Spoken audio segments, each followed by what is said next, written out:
I was driving to work and I passed a local gas station where there was a crew of roughnecks doing some landscaping. Just as I approached, one of them steps out into the road with one of those large leaf blowers on wheels, causing me to slam on my brakes and swerve to avoid hitting him. Apparently he thought he was a motor vehicle and had the right of way.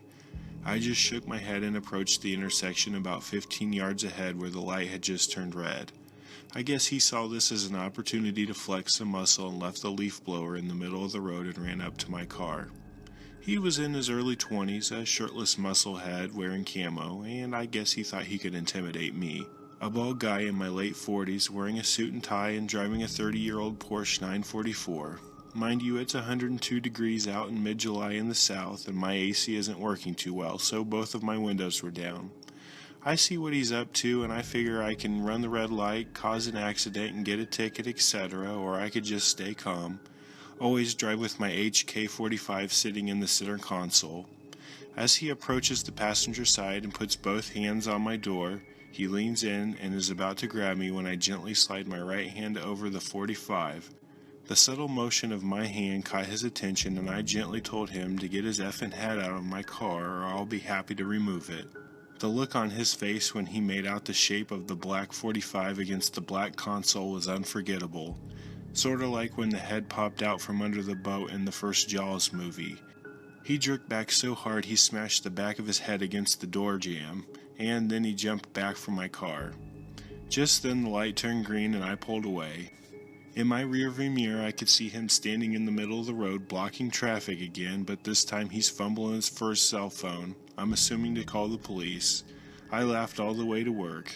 Bully got called out and almost crapped his pants. On this next story, I am curious of your opinions. I had a similar situation happen to me, the narrator, not so long ago. I felt like this guy was completely justified in his actions, but what do you think? About 7 years ago, my wife and I, along with our 3 small children, were vacationing. While driving on a Pennsylvania turnpike, I inadvertently cut off someone while trying to change lanes. This guy floors it and comes up to the driver's side of my car, and I mouth the words, "I'm sorry." But he starts flipping me off and trying to run me off the road several times along with tailgating me. As we get to the toll booth, he slams on the brakes, stops his car, gets out, and comes over to me in the window and screaming that he's going to kill me. My wife is on the phone with the 911 operator. I draw my handgun and point it at him as he pounds on my window. Within a few minutes, the police come.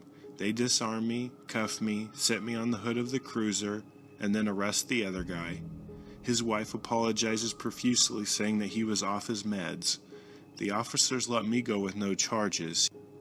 The police officer told me that I could possibly be charged with brandishing my weapon, but since I never rolled down my window or left the minivan, that I was okay. A very scary experience.